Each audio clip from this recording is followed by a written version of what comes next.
காலையில் சீக்கிரமாகவே முழிப்பு வந்துருச்சு. அதுக்கப்புறம் தூங்கணுன்னா எந்திரிக்க மாட்டேன்னு சொல்லிட்டு கிச்சன் வந்துட்டேன் சமைக்கலான்னு. வந்ததும் அரிசியை ஊற வச்சுட்டு பால் காய வச்சுட்டேன். நைட்டே மெனு கேட்டு வச்சுருந்தேன் என்ன சமைக்கிறதுன்னு. இந்த சமைக்கிறத விட என்ன சமைக்கணுங்கிறத பெரிய பாடாக இருக்குது.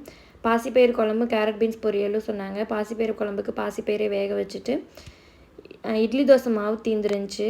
ஒரு வாரத்துக்கு மேலே மாவே இல்லை. சரி இன்றைக்கி ஆப்ப மாவுக்கு ஊற வைக்கலான்னு சொல்லி அரிசி, உளுந்து, வெந்தயம் எல்லாத்தையும் போட்டு நல்லா கழுவிட்டு நல்லா தண்ணி ஊற்றி ஊற வச்சாச்சு.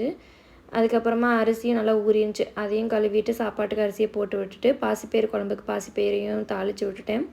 கேரட் பீன்ஸ் பொரியலும் ரெடி பண்ணியாச்சு. இன்றைக்கி 8:30க்கெல்லாம் சமையல் முடிஞ்சிருச்சு. ஹஸ்பண்ட்க்கும் சாப்பாடு எடுத்து வச்சுட்டு வெளியில் செடிகள் எல்லாம் நிறைய பூத்து பழசாக இருந்துச்சு. அது எல்லாத்தையும் கட் பண்ணி எடுக்க சொன்னாங்க ஹஸ்பண்ட். இல்லைன்னா அதுக்கே எனர்ஜியெல்லாம் போயிடும், புதுசாக தலையாதுன்னு சொன்னாங்க. எனக்கு கட் பண்ணுறதுக்கு மனசே இல்லை. சரி அவங்க சொல்கிறாங்களேன்னு சொல்லி கட் பண்ணியாச்சு. என்னோடய வீடியோஸ் பிடிச்சிருந்துச்சுன்னா லைக் பண்ணுங்கள், சப்ஸ்கிரைப் பண்ணுங்கள், ஃப்ரெண்ட்ஸ் அண்ட் ஃபேமிலிக்கு ஷேர் பண்ணுங்கள். பாய்.